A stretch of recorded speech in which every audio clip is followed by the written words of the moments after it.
Hello everyone, welcome back to the channel. My name is Shamik Sajwani and you are watching Upskill Yourself. In today's video, we'll be discussing computer security and how you can protect your device from viruses. The threats from the cyber world, as dangerous as it sounds, we tend to overlook it most of the time. It's because we don't know why is it important to understand data security and how can we keep our data safe and secure from such threats. We always think that why would anyone want to steal my data? It holds no value for them.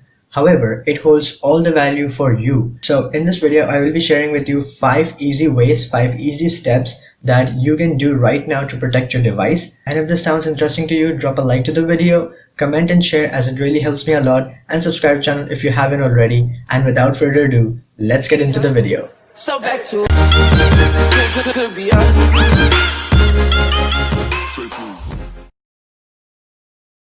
Alright, so the first tip I'll give you is to keep your devices up to date to all the latest version of everything. I know how many times your Windows have notified you that there's an update waiting to be installed, but we amazingly ignore that and never even shut down our devices. Windows has been trying to improve on saving your data from such threats, and if you keep updated to the latest version, you'll have access to all those features. And for example, Windows Defender antivirus that is so powerful now than ever before. It can keep your devices protected and won't allow any unknown access to anything on your device. Because a lot of times when you're watching a video or just doing some write-ups on the computer, we get a notification that Windows Defender has blocked the access to such folder.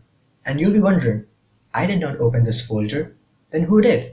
So there's a virus that has been deployed in your system and that has trying to gain access, or you went to some sketchy website that has been trying to gain access from that way. And your Windows Defender, your built-in antivirus, has stopped it. Not only your devices, but also your routers need to be updated to the latest firmware so that they can also protect you from such online threats. Alright, so the next tip I'll give you is to never connect to an open Wi-Fi. I'm not saying free Wi-Fi's, but I'm saying Wi-Fi's that do not have any passwords on them. I know it's very tempting to get a free Wi-Fi somewhere that has no password on it and you can connect to it and you can surf the internet. But while you're doing that, the hacker is trying to get into your devices, or they might just deploy a virus that will harm your files in the future. So do not connect to those Wi-Fi's. Also, do not connect to any charger that is unknown to you. Right? For example, we go to a mall or airport or anywhere and you see there's this charging dock and they have some chargers already placed there.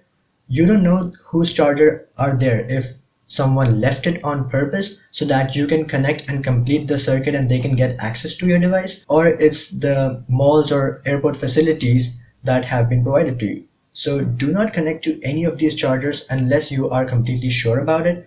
You can use your own chargers to such docks or use your friends who you trust the most, but do not connect to any other. These are very dangerous and anyone can get access to your device by that. And how much we try, cyber attacks are getting stronger and stronger day by day, and you might end up being a victim of one of the attacks.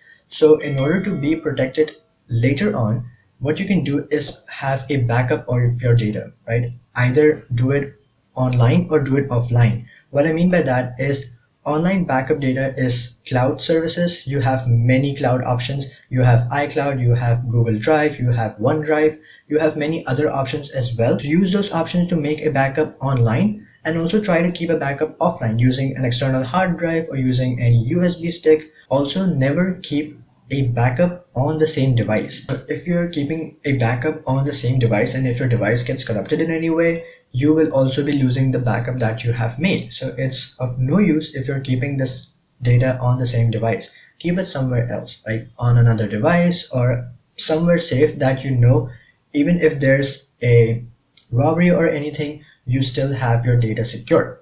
Also, another thing you can use are these encrypted hard drives. These are more advanced hard drives that even if someone has access to these drives, they won't be able to access your data. For example, Samsung has created this new hard drive with a fingerprint reader on it. So whether if the hacker has access to your hard drive, they won't be able to open your folders and your files unless they have a fingerprint access to it. And also try to keep your passwords different for everything. Don't just make one password and just keep the same password for everything. Or try to keep different passwords for everything. I know it's very difficult to remember these passwords, but you have to do this for your security purpose, or otherwise if someone gets to know one of the passwords, they can have access to everything. Another tip I like to give you is to use your system as a standard user instead of an admin user. So how this matters is, if you're using as an admin has basically rights to all of the things on the system, right? Even if you download and install a new software or app, you won't have to ask for any permissions or anything. Everything will be done as it is because you're an admin. You have all the rights over the system. But if you're a standard user, you might have seen whenever you're trying to install any software or app, you get this pop-up on the screen which asks for a permission. And this is good because even in the background, if you're doing some work and in the background some app is trying to gain access, you will be getting a pop-up that, hey, this app wants to get access. Do you allow it or do you not allow it? Because you're a standard user, you're not the admin, you don't have any access. Also, the virus and the hacker won't have access to all your features. And last but not the least, you can use any antivirus on your system. You can use Avira, you can use Bitdefender, you can use Kaspersky, you can use Avast, you can use any of these antiviruses, but try to keep any of them on. You also have Windows Defender pre-installed on your system. Try to make use of that as well. And if you don't know how to configure the settings or anything, you can ask me about that as well. So these were some tips from me. I hope you liked them. I hope you found them informative. I hope you will give them a try. If you still have any questions, let me know in the comments below. Also DM me on my Instagram at YT. And please like the video, share it with your friends, help each other out, and subscribe to the channel if you haven't already. And I'll catch you guys in the next one. Bye bye.